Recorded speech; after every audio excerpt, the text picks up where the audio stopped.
আসসালামু আলাইকুম প্রিয় দর্শক ভাই বোনেরা, আশা করি সবাই ভালো আছেন। সবাইকে আমার গার্ডেন চ্যানেলের পক্ষ থেকে জানাই অনেক অনেক শুভেচ্ছা। এখন হচ্ছে বিকালবেলা। প্রত্যেক দিন বিকালে আমি বাগানে আসি। এমনিতে কিছু কাজ না থাকলেও বাগানটা একটু দেখে যাই। আর এখন তো বাগানে গাছে জল দিতে হয় না, প্রত্যেক দিনই বৃষ্টি হয়। সকালবেলা আসলে কিছু হারভেস্টিং থাকে আর সকাল দিকেই কাজগুলো করি। আজকে বিকালে একটা বিশেষ কাজ নিয়ে আমি বাগানে এসেছি। কাজটা হচ্ছে, আমি আজকে আমার প্রিয় লঙ্কা গাছটাতে কলার খোসা দেব।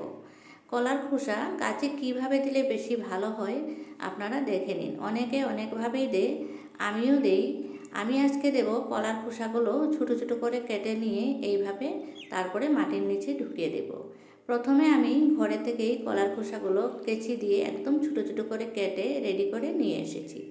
দেখুন, এইভাবে কলার খোসাগুলো ছোটো ছোটো করে কেটে দিলে ভালো হয়।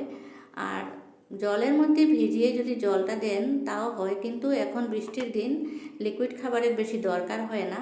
আর কলার খোসাতে আছে প্রচুর পরিমাণ পটাশিয়াম। আমি যেহেতু কোনো রাসায়নিক সার ব্যবহার করি না, তাই আমি ঘরোয়া হিসাবে এগুলো গাছের খাদ্য হিসাবে দিয়ে থাকি।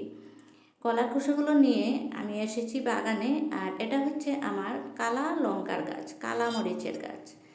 এটা আমি খুব যত্ন করে একটা টবে লাগিয়েছি। দেখতে পাচ্ছেন নিচের দিকে মাটি একটু কম আছে টবে। আজকে সেটাও আমি পরিপূর্ণ করে দেব। প্রথমে একটু খুঁচিয়ে নিতে হয়, তারপরে এইভাবে হাত দিয়ে কলার খোসাগুলো গাছের নিচে আমি দিয়ে দিলাম। চারপাশে দিয়ে তারপরে আমি মাটি দিয়ে এক্সট্রা কিছু মাটি নিয়ে এসেছি, গার্ডেনের পুরনো মাটি।